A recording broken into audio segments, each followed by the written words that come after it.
விஸ்வநாதன் ஆனந்த் பத்தி பேசுறோம். Don Bosco school, Chennai, 10th 12th நம்ம கல்வி சார், மெட்ரிக், ஹையர் செகண்டரியில பொறுத்த வரைக்கும் தமிழக கல்வி. ஆனா இந்த விஸ்வநாதன் ஆனந்தினுடைய வகுப்பறை தனித்துவமானது. உலகத்திலேயே 27 ஆண்டுகள் தொடர்ந்து வேர்ல்டு நம்பர் 1 செஸ் சாம்பியனாக இருந்த ஒரே மனிதர் விஸ்வநாதன் ஆனந்த். முதல் மூவ், நீங்க செஸ்ல முதல் மூவ் எடுத்து வைக்கிறீங்க, ஃபர்ஸ்ட் மூவ் நீங்க பண்ணும்பொழுதே நீங்க 82வது மூவ் என்ன பண்ண போறீங்கன்றத அவர் சொல்லுவார்.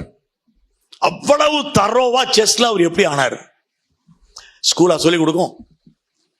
நம்முடைய வகுப்பறைகள் இந்த மாதிரியான சுயக்கற்றல் மற்றும் அது சார்ந்த வகுப்பறைகளை ஆதரிக்க வேண்டும். அதுக்குதான் இந்த உரையே. இது அனைவருக்குமான வகுப்பறையாக இருக்க வேண்டும். மயிலாடுதுறையில் பிறக்கிறாரு 1969. மயிலாடுதுறையில் பிறக்கிறார். கடைசி பையன். அவங்க அப்பா ரயில்வேஸ்ல வேலை பார்க்கிறாரு, அம்மா வீட்டில் இருக்கிறார், குழந்தை வளர்ப்பில் உடன் இருக்கிறார். அந்த அம்மா ஆக்சுவலி என்ன ஆயிடுதுன்னா, திடீர்னு பிலிப்பைன்ஸ் ரயில்வேஸ்ல வேலை கிடைச்சி அவங்க அப்பா திடீர்னு மணிலாவுக்கு டிரான்ஸ்பர் ஆயிடுறாரு. அப்போ என்ன நல்ல பழக்கம்னா, குடும்பத்தை அழைத்து கொண்டு அங்க போறாரு. அப்போ அங்க போய் ஸ்கூல் சேர முடியாது, பள்ளி சேர முடியாத நிலையில் 2.5 வயசுல ஆனந்த என்ன செய்யறதுன்னு தெரியல. அதனால அந்த அம்மா என்ன பண்ணுது, ஆனந்தோட செஸ் விளையாட ஆரம்பிக்குது. வாடா விளையாடலாம். எடுத்த உடனேயே அந்த அம்மாவுக்கு பெரிய ஷாக் என்னன்னா, ஐ வாண்ட் ஒன்லி பிளாக் அப்படின்னு அவன் சொல்றான். இது ரொம்ப ரொம்ப கஷ்டம். ஒரு குழந்தைங்கள்ட்ட கருப்பு தான் பிடிக்கும்னு சொல்ல வைக்கிறது அவ்வளவு ஈஸி கிடையாது. ஏன்னா நம்ம சமூகத்திலேயே கருப்பு என்பது ஒரு பெரிய வெறுப்பு. ஆனா கருப்பு தான் பிடிக்கும்னு ஃபர்ஸ்ட் ரவுண்டே அடிக்கிறான், மொள்ள போறான், ஸ்லோவா முன்னேறான். கிட்டத்தட்ட 2 மாசத்துக்கு அப்புறம் பார்த்தா எல்லா கேமையும் அவன் தான் ஜெயிக்கிறான். இந்த அம்மா இத்தனைக்கும் சின்ன வயசுல இருந்தே செஸ் விளையாடி பழக்கம். என்னடா நம்மள இவன் எப்படி ஜெயிக்கிறான் என்னன்னே புரியலையேன்ட்டு அவங்களுக்கு ஒரே. இதுக்கு நடுவுல மதியம் 2 மணி நேரம் ரேடியோ கேட்பாராம் அவரு. எப்போ? 4 வயசுல. கேள்வி ஞானம். அப்போ அந்த மணிலா வானொலி அவருக்கு முடிச்சது 3 வானொலி. ஒன்னு பிபிசி சைல்டுன்னு ஒரு வைப்பாங்களாம் அந்த அம்மா டெய்லி.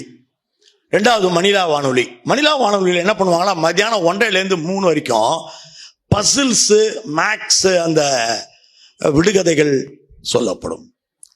விடுகதை சொல்லி திடீர்னு காணாம போயிருவா அப்படியா ஆனந்த். ஒரு கிட்டத்தட்ட ஒரு 20 நிமிஷம் கழிச்சு வெளியே வந்து, அம்மா ஐ நோ தி ஆன்சர், எனக்கு தெரியுமா, இதான் விடையும் பாரு. என்னடா இது கொடுமை. அப்படியே இவங்க விடையை ஃபோன் பண்ணி சொல்லிடணும். ஃபோன் பண்ணி சொல்லிட்டே இருப்பாரு. வாரம் சரியான விடை சொன்னதுக்கு இவருக்கு ஒரு புக் அனுப்பிட்டே இருப்பாங்க. புத்தகம் தான் பரிசு. இப்படி புக்கா சேர்த்துட்டாரு. சேர்த்ததுக்கு அப்புறம் அவங்க அம்மாட்ட சொல்றாரு, ஒண்ணு எனக்கு படிக்க சொல்லி விடு, இல்ல நீ படிச்சு காட்டு. இல்லடா நான் உனக்கு படிக்கவே சொல்லித்தரேன் அப்படின்ட்டு அவங்க ஒரு நாள் என்ன பண்ணிடுறாங்க, நேர்ல வர வச்சு போட்டி நடத்துறான்.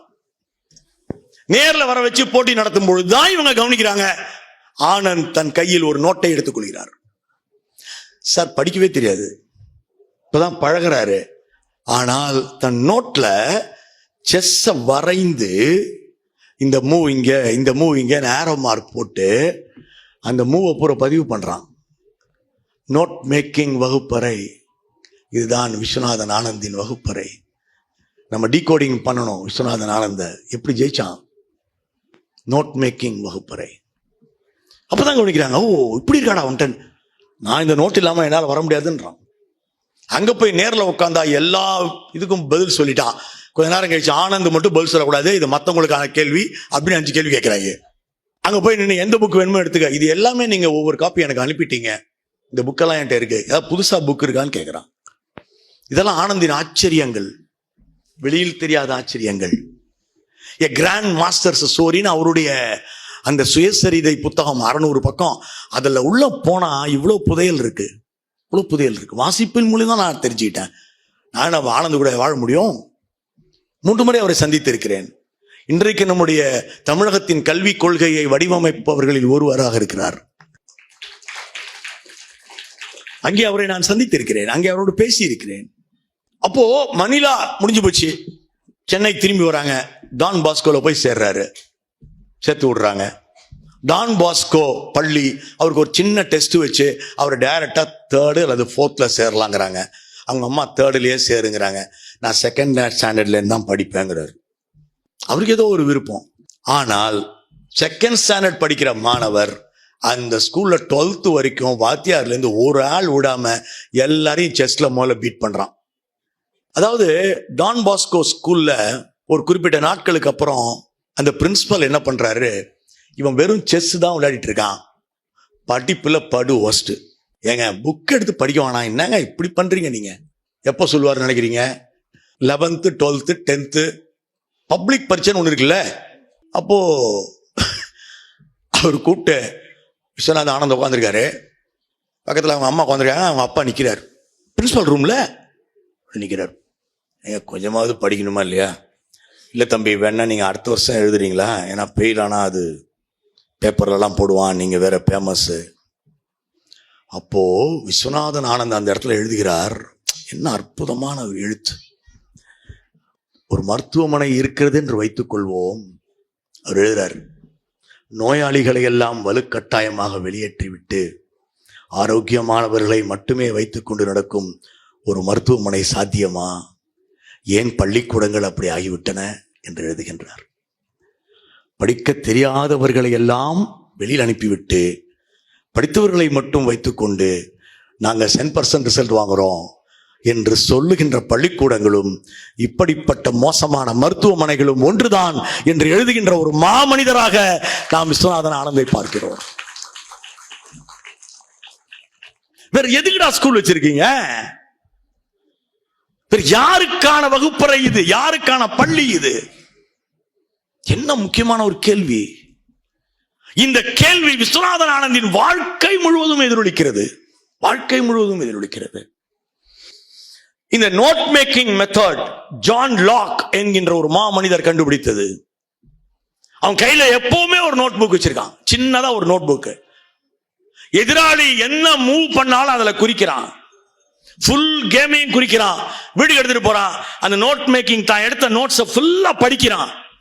எப்படி ஹையர் செகண்டரி பாஸ் பண்ணான் சார்? அந்த இடம் இன்னும் அற்புதமானது. அதுக்குள்ள கிராண்ட் மாஸ்டர் ஆயிட்டாரு. கிராண்ட் மாஸ்டர் ஆயிட்டாரு. நாளைக்கு 12th ரிசல்ட் வருது. எப்படி 12th ரிசல்ட்டுங்க? ஆனா கிராண்ட் மாஸ்டர் ஆனந்த் அவரு. அப்போ போன் வருது. யார்கிட்ட இருந்து? ஸ்கூல் ஃபாதர் கிட்ட இருந்து. அவங்க அம்மாவுக்கு ஃபோன் பண்ணி டென்ஷன் ஆகிட போறான், ரிசல்ட் எப்படி வந்தாலும் பரவாயில்லன்னு சொல்லுங்க. ஃபாதர் சொல்றாரு, ரிசல்ட் வரதுக்கு முன்னாடி பத்மஸ்ரீ விருது அவருக்கு அறிவிக்கப்பட்டது. தோழர்களே, அவர் எப்பேற்பட்ட மாபெரும் வெற்றியாளராக இருந்திருக்க வேண்டும். எனவே உங்கள் வகுப்பறை வழங்காத ஒன்றை உங்களுடைய சொந்த வகுப்பறை உங்களுக்கு வழங்கிவிடும்.